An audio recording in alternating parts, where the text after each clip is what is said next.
All right, everyone, there's a couple brand new Nintendo Switch stories we need to talk about, starting with Nintendo Switch Online and the brand new free game trial program that was just revealed today. Then the big talking point for today's video has to do with Mario Kart 8 Deluxe, Booster Course Pass DLC, and a re-emerging topic that is popping up online, a breakdown of why this is re-emerging, and a discussion on whether or not this DLC does have a problem right now in 2022.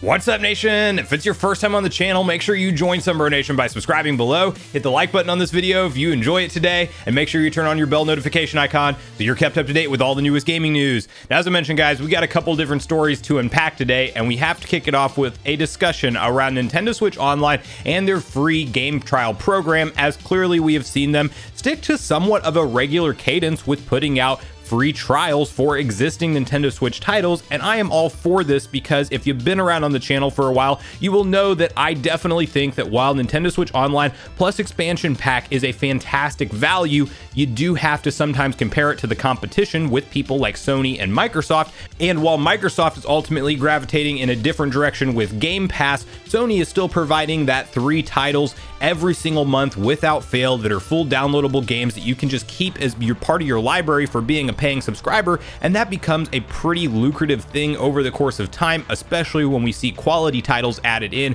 as part of that selection pool. And while Nintendo's not quite there yet, in my opinion, with this free game trial program, it is still a nice benefit to have, not to mention the fact that it is tied to the base tier of the service, which only comes in at $20 annually, as opposed to having to pay that $50 annual price tag for the expansion pack to access this. And the reason the free games trial program is back in the news today is due to the following that you can see over on Nintendo of America's Twitter, where it says, just in time for the 2022 Pokemon World Championships, Pokemon Tournament DX will be available for Nintendo Switch Online members to try from August 18th, 10 a.m. Pacific time to August 31st, 11:59 p.m. Pacific time. Plus, you can buy the full game for 30% off from those same dates, and a pre-download link is now available. Now, this one's cool for me personally because I actually picked up the original Pokken Tournament back on the Wii U, but never ended up purchasing the DX version for the Switch, so that will give me a reason to play this game once again, which, if you're not familiar, it is a Pokemon fighting game, but it actually has a lot of depth and complexity to it,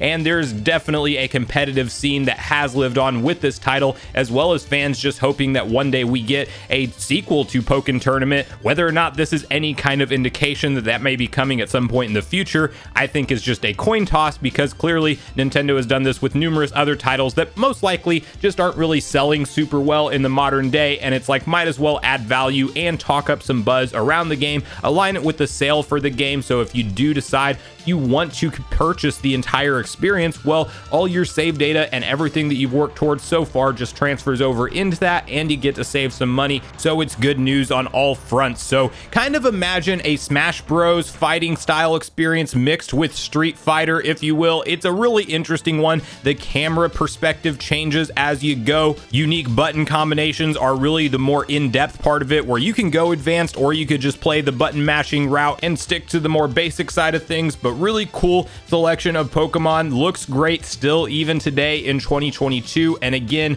you have until August 31st to enjoy this free game trial if you are a Nintendo Switch Online base tier subscriber or higher. So make sure you check out Pokken Tournament DX if you haven't already, and share with me in the comments whether or not you already own this game so it's not important to you. Maybe you're like me and you owned it on the Wii U but you never got around to picking it up on the Switch. What's your overall thoughts about this style of fighting game for Pokemon, and would you like to see it return with a sequel in the future? And bonus question, what's your overall thoughts with how Nintendo is handling this free game trials program, and would you prefer them to one day maybe lock it behind the expansion pack but actually have a once per month free new game, something like this that is modern on the Switch, and just have it released and added to our libraries as long as we are paying subscribers? I don't necessarily think Nintendo will do anything like that anytime soon, but it would be a nice thing to see in the future. So please share all your thoughts and feelings with NSO, the free game trial program, and Pokken Tournament DX being the newest title in the comments down below.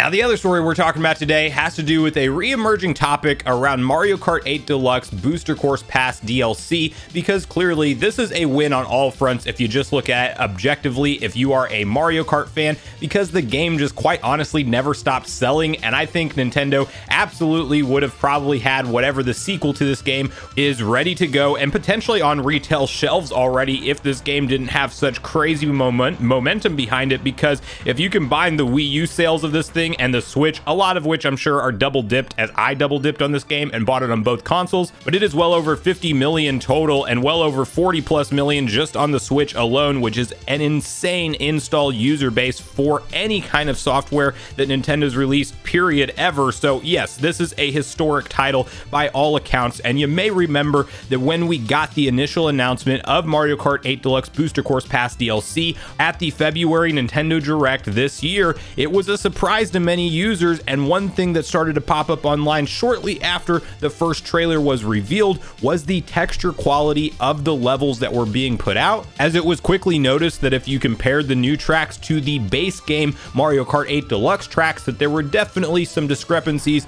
in the texture quality, reflections, and just overall look and feel of the levels, many people pointing to the fact that these look like you just took Mario Kart Tour tracks and how they looked in Tour, which is of course Nintendo's mobile version of Mario Kart. They just took those tracks and ported them straight over to Mario Kart 8 Deluxe as DLC, hence it's kind of a lazy path to go along, releasing new courses for a Nintendo Switch title that clearly isn't getting the same kind of love and care as the base game got with its track development, keeping in mind that this is originally a Wii U game. Now, my personal stance on that matter has been, at least we're getting 48 tracks, and it still is, to be clear, because it is just a win for being a Mario Kart fan. There is a reason to go boot up and experience the new courses each time that they are revealed and announced. Most recently, I've been super enjoying Wave 2, and I think, yeah, I can argue that they're some of the funnest levels that I've played in a long time, and it has that factor of newness, because from playing through the Wii U back in 2014 and all of those tracks, then replaying them again on Mario Kart 8 Deluxe, that of course included the DLC that was part of the Wii U, it was still super enjoyable. But to be fair, we've been playing those same base game tracks for so long and the DLC tracks for so long that it was just time for something new,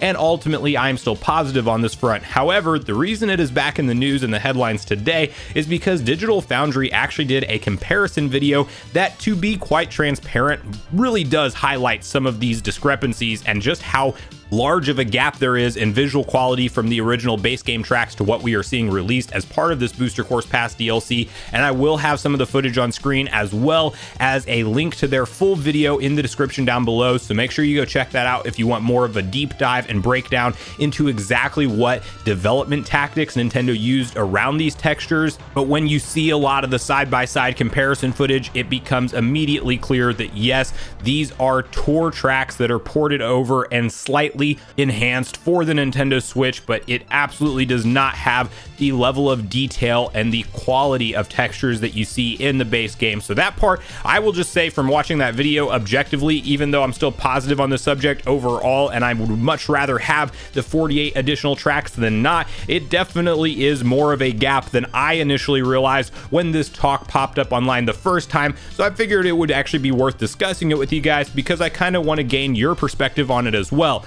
For me personally, I definitely rely on a gameplay first focused experience. Things like frame rate and resolution and high quality textures are all enhancements to that gameplay at the end of the day, but these courses I've had legitimate fun with, and it really isn't such a stark contrast that it just takes me out of it to where I'm not having fun or not enjoying it. Yes, if you really do dive in and look at things like the train track comparison on how texturized it is in the base game versus Booster Course Pass, like yeah, there's a day and night difference, but when I'm going through this game playing on a TV at 1080p at 60 frames per second, I am just enjoying the fun of the game and trying to survive and get the best item and stay in first on 200cc. That is what's going through my head, and not so much of like, wait, that train track doesn't look correct and I don't like the texture quality of that. So ultimately, yes, you can argue that I believe Nintendo definitely took a cost-cutting route here because they saw an opportunity. They knew that the tour tracks were going to continue to get support, and they were doing the work work on those anyway,